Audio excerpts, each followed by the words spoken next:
Hello and welcome to the Intentional Entrepreneur Podcast. I'm your host, Lauren Monique McLaughlin, and I'm here to help you streamline your coaching and expert business so that you can scale while working the hours you want in a way that's simple and that feels really good to you.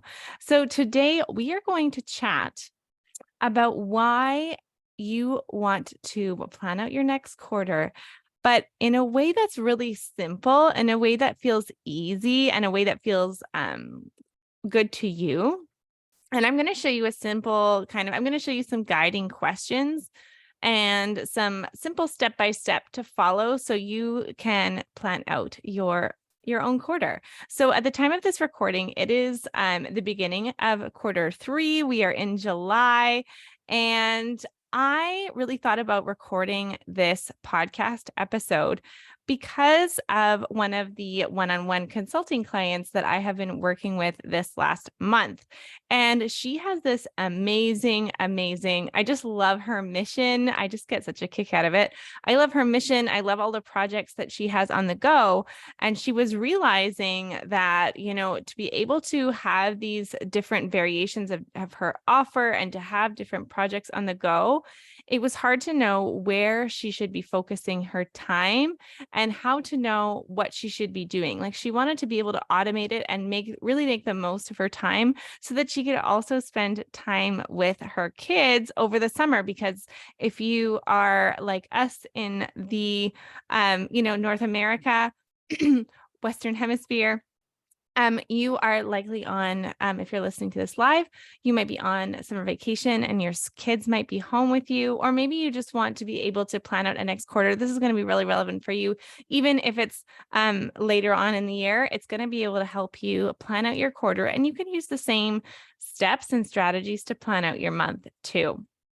So I remember when I had my first launch, and that was when I started really planning out not just a project, because before I really just planned out by project. I didn't really plan out by quarter or what I was going to be doing with my time. I planned out how to create. At the time, I was creating resources. So I created a plan to accomplish that project, but I didn't create a plan for my quarter. So I remember the first time I really did it, it was to map out my first real launch. I had done a few mini launches, but my first real launch, and that was to create a membership site for teachers so they could have French immersion resources monthly, right? So I remember mapping out that first launch. And I remember feeling like there were a lot of moving pieces to it, and it felt quite overwhelming. I had a really great guide to follow, but there were just so many details. And because it was my first launch, I remember thinking, do I need to do this? Is this relevant for me? Is that too above my head? Should I be doing this? Should I be doing that? And I had a lot of details because I wanted to make it really personalized. I literally sent a welcome video to all 35 new members of my new membership. And so that was one of the many little details that I added to my launch. And I did a 5-day challenge. There were so many details to it. I was also working at the time. And so, I got to say that planning out my launch felt like a lot, and planning out my quarter felt like a lot. And I didn't have a way of knowing what I should include and what I should not include. So I don't know if that's rings true for you. Maybe these are kind of some of the challenges that I see when it comes to planning out your quarter. Maybe you don't exactly, like me, you don't exactly know what you should be focusing on, or maybe you don't know when you go to sit down to work, period, like what you should even be spending your time on. And it hasn't really dawned on you to even plan out your quarter like this or plan out your month. Maybe you run out of time for revenue generating activities, or you spend so much time supporting your clients that you end up running out of time for business building activities. So when I say revenue generating activities, I'm talking about activities that are going to lead to new clients. So that might mean a sales call, that might be creating your sales page. That might be having conversations with new people that are interested in working with you. So revenue generating activities and business building activities. Like I just created my new site, laurenmonique.com. That was a business building activity. It was, it's not necessarily going to be revenue generating activity right away, but it's something that I can share with people to do some speaking this next year. But that was a business building. And had I not planned out my quarter, it would have been really hard to fit that in. You might not know where you should be spending your time each week, or maybe like me, you know that you should technically plan out your quarter. That's what a lot of people say to do, but it feels overwhelming and you're not sure what to include. And here is the mistake before I even get into, because I'm going to give you some guiding questions. I'm going to give you the step-by-step to actually plan out your quarter. Maybe you're like me, and this is the big mistake that I made when I first started planning out my quarter, is that I had no lens to make decisions with. I had no way of saying, this is I'm going to include and this I'm not going to include. And in my hyper ambitious self, I just included everything. I don't know if that rings true for you. And so I have since learned this really powerful strategy, and it is to look at what the intention is behind your planning.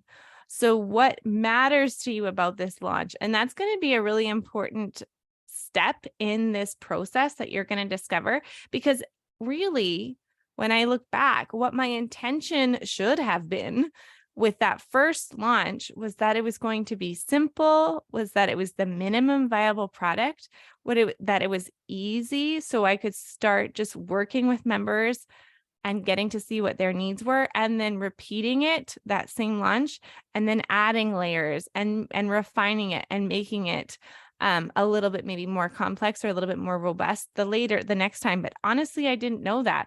So then when I came to follow like a launch guide, when I like to look to see like, oh, should I be using this technology or that technology? Do I need to add this piece to it? I was adding a lot of unnecessary complexity when really I needed a very simple, easy first level launch.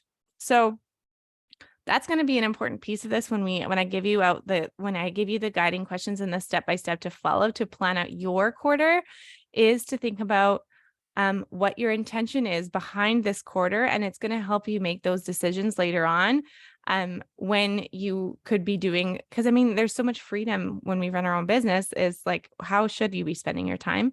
When you have an idea, when you have that lens, it makes it so much easier to make decisions later on. So this whole principle of how I plan out my quarter is based on an idea called backwards design. So backwards design is a very popular term in education. And the reason I like it, it's similar to what a lot of entrepreneurs say, begin with the end in mind, which I believe was originally coined by Stephen Covey. The problem to me with begin with the end in mind is, to me, it feels like that's the first step, but it's not showing you how to get from point A to point B and the steps in between.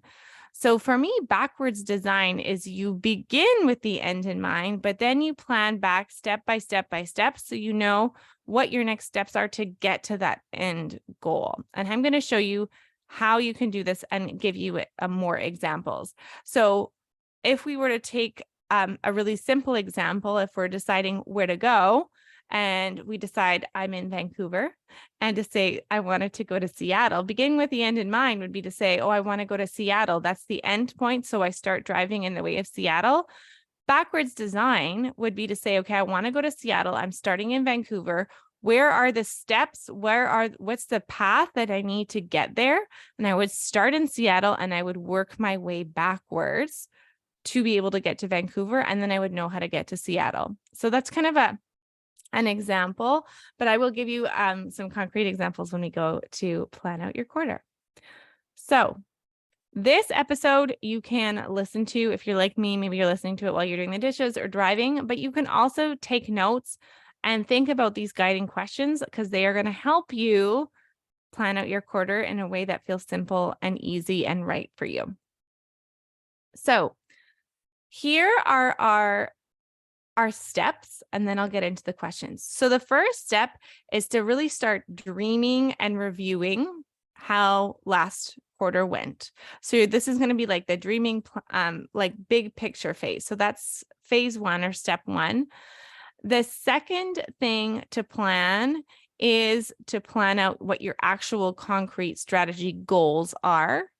And then from there, we're going to use that backwards design to decide what you're going to be doing each week, each month as part of your quarter. Okay, so let's get into phase 1. And so this is like the dream and review phase. So this is when you're getting into your big picture. What do you want it to look like? So the first question that I have in this first phase 1 is to think about to really dream.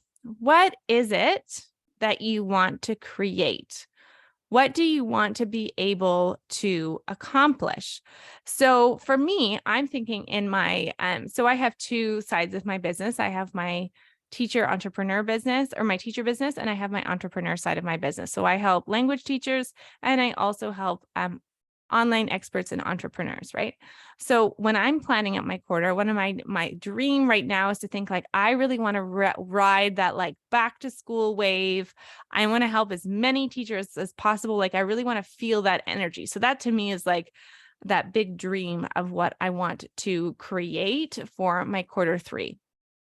And so what do you want to accomplish? And this might be where you start to think about your goals. If you have a financial goal, if you have a number of clients you want to help, if you want, maybe part of your goal is getting your website set up like I did this last quarter, or maybe it's to get some speaking opportunities. What are the big dreams that you want to accomplish? And the next question about this first phase 1 is to think about what worked last quarter and what didn't.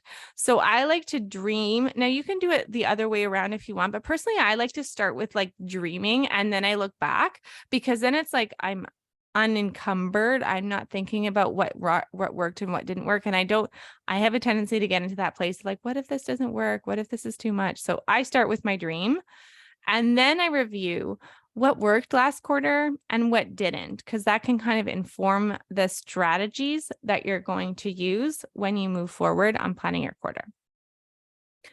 So the next thing you're going to look at, and this is coming into that phase 2, and this is going to be your intention. So this is the step I was missing that a lot of people don't talk about when they look at planning other quarters, is what is your intention behind this goal? So we've decided what the dream is, that what you want to create, what you want to be able to accomplish, what your revenue goal would be. And then now in this next phase 2 is thinking about like how you're actually going to do it, not the step-by-step of it, but like what kind of approach you're going to take. So the first question to think about is what matters most about your next goal, or what's your intention behind this goal? How do you want to look at it? So for example, if you're starting like I did and you were starting a new launch, you had never done this launch before, maybe your goal is to have the simplest minimum viable product launch that you can. Maybe your intention behind, or your goal behind this year is to double the size of your group coaching program. And maybe what matters for you is that you really want to feel like you've talked to a lot of people, you've gotten that visibility, and that you're really like getting out there to do that. So the most important thing for you is like really being visible and talking to as many people as possible. And so it's not going to be a season for you of like doing less or simplicity. Maybe for you, what matters in this quarter is your kids are at home and you want to spend a lot of time with them and you want to be really present with them. And so you want to make as much of your business, or you want to simplify as much as you can in your business. So you're just doing the most essential things so you can spend more time with your kids. So what season are you in, and what's your intention behind your quarter? The next thing, and I'm going to do a very abridged version of what's called the Mount Everest exercise. So like if you're climbing Mount Everest, I first heard this from James Wedmore and then a few other coaches. When you're first climbing Mount Everest, it seems like impossible to get to the top, but you imagine yourself at the top and how you got down there. So this is, again, that beginning with the end in mind. This isn't quite backwards design, but it's more of the to get you in a place to think from your future self. So what I like to do in this phase 2 is first phase 1, again, we have talked about our dreams, our goals, and what worked last quarter and what didn't. In phase 2, we're talking about like the lens or the how we're going to start accomplishing that before we get it and break down to the step-by-step. So we decided what matters most about your goal. From here, I'd love for you to think about how, like, think from your future self. So get out of the place that you're in right now and think from your future, the future version of you and what you did to accomplish that goal. So I like to really imagine it. So imagine it's 3 months from today and picture what it's like when you get up. What are you doing? What are you seeing? Are you making your coffee? Like I can always imagine what I'm wearing when I go downstairs to make my coffee before I get my kids up and ready for the school day. So imagine what your morning looks like, what smells you might smell, how you're feeling, what you're seeing, and then really picture yourself in that place of having accomplished the goal that you have set out to create. So once you can really visualize it and feel it and really like see that in your mind's eye, then you can ask yourself, what got me here? What did I do differently? What did I change? What actions did I take? And this is something that I like to sit down and visualize and then write down as many things that come to me from that exercise. And that's going to be the beginning of knowing where to go from here. So go to your future self, imagine that visual, like, what does it look like? What do you see? What does it feel like? What do you smell? What do you hear? What does the goal feel like now that you've accomplished it? And then think, what did you do to accomplish that goal? Okay. So this can be a much longer, but I like to keep my podcast episodes to, 20 minutes, 30 minutes. So we're going to end there. So phase 1 we're going to end phase 2 there. So phase 1 is to think about dream, look at what happened, what worked well last quarter, what didn't. Phase 2 is to think about kind of the lens and looking about how you're going to be planning things. So what matters most, your intention, and doing that future self exercise.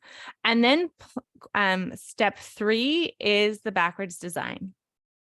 So the first thing you're going to do is look at your goal. So say you're looking at your revenue goal, then you're going to create your monthly benchmarks. So if you sell, like I sell on Evergreen, so my program is always open, or I sell it on a monthly cohort basis, or I work with different one-on-one clients, consulting clients, business clients like that. I work one-on-one, and I can sell at different times. So I have monthly goals.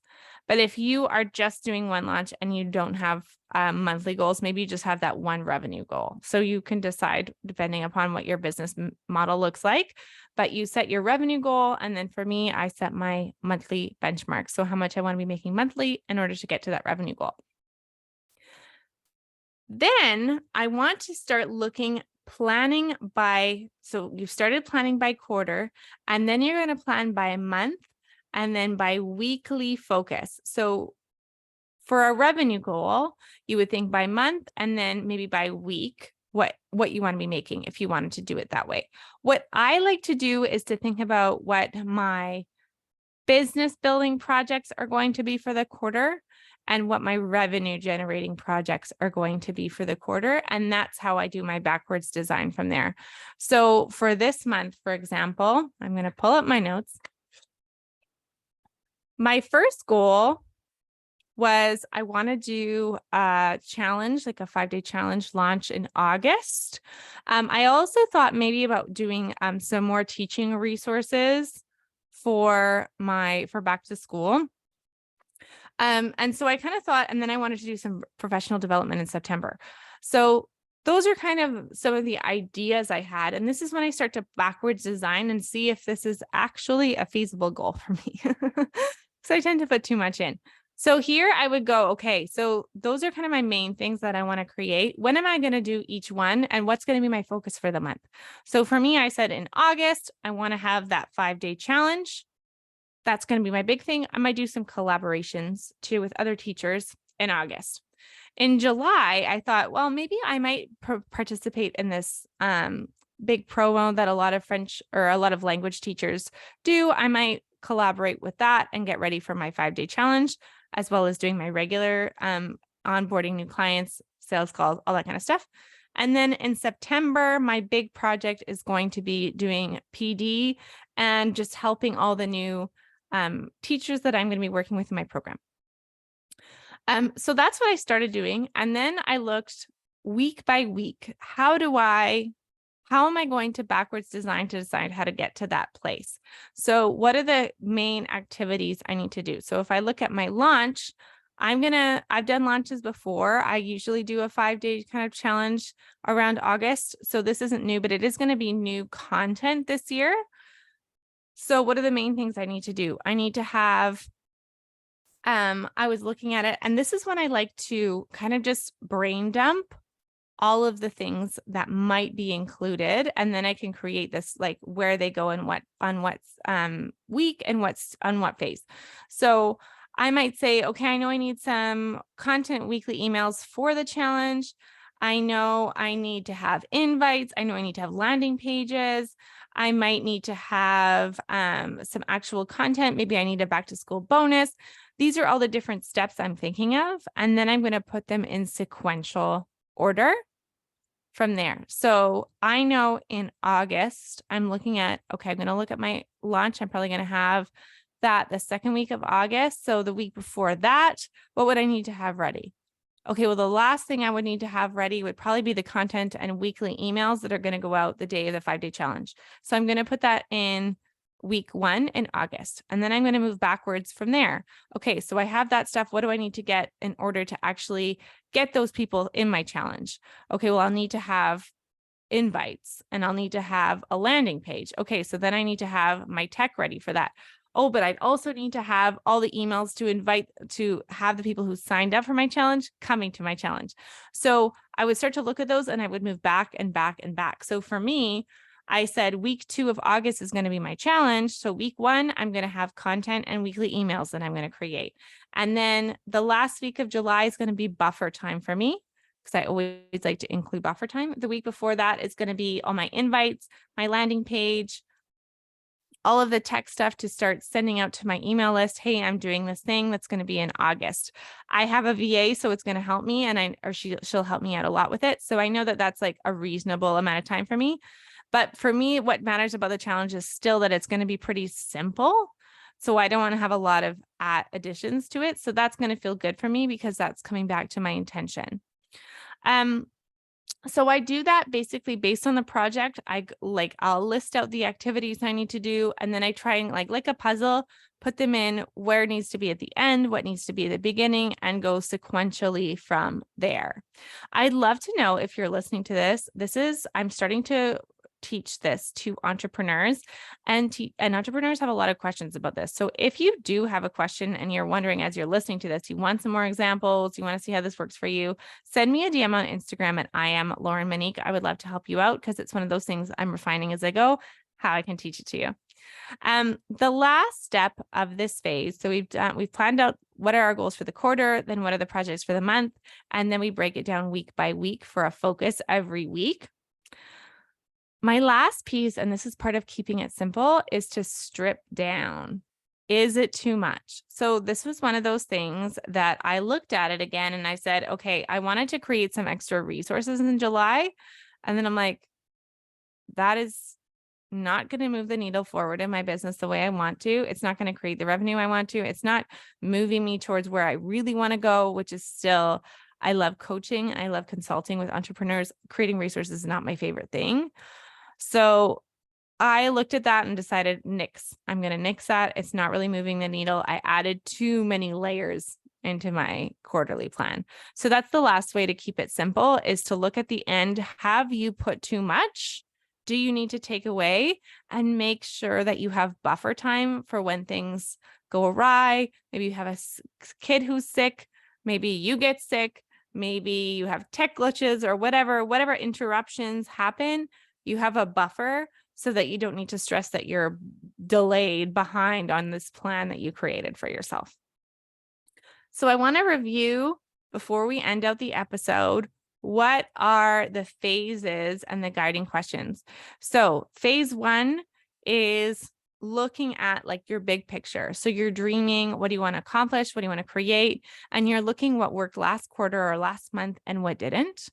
Phase 2 is looking at what matters most, what's your intention, and doing that Mount Everest exercise. So you can start to see what are the things that I did differently to get to those big goals. And those might be some of the projects or the steps that you include in phase 3.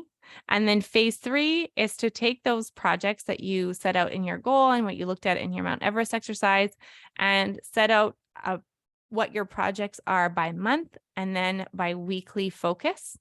And the last question for you is to strip down. Have you put too much? Do you need to simplify or do less? So that is my step-by-step to creating my quarterly plan in a way that is simpler, in a way that doesn't overwhelm me, and in a way that's flexible too, because if you don't stick to it, it's okay. You can always readjust as you go in your month. If you found this useful, I would love it, first off, if you share this episode with a friend. I know when a friend recommends an episode to me, I'm always more likely to discover a new podcast when a friend recommends it. So if you found this useful, share it with a friend, and also send me a message on Instagram and let me know what your takeaways are from it, because I would love, love, love to hear from you. So thank you so much for listening, and I will see you next week for another episode of the Intentional Entrepreneur Podcast.